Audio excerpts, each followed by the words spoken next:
maxaa dhacaya haddii oksijiinta la waayo ma aha abadiyan kaliya 5 daqiiqo ma neeftaad isku hayn lahayd 5 daqiiqo maxaa ku dhici lahaa atmosfeerka maxaase ku dhici lahaa deegaanka ku soo dhawow kanaalka Miiraale ama barteena Facebook ee Xasan Cali ugu horeyn qaada neef aad u weyn iskana daa warwarka badan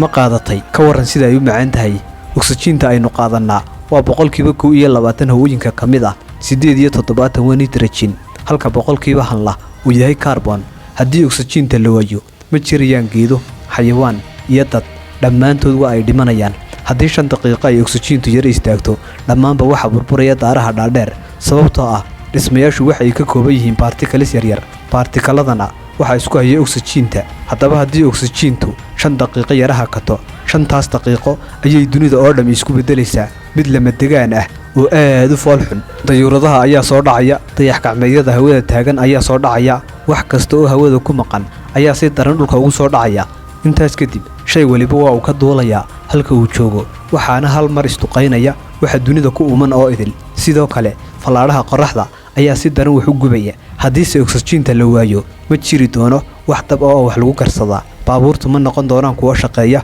biyaha baduhuna waxay u qurmayaan si degdeg ah haddaba ma dareentay nimcada oksijiinta ee uu alla weyne inagu arsaaqay muuqaalka sii faafi hana hilmaamin inaad like saarto mahadsanid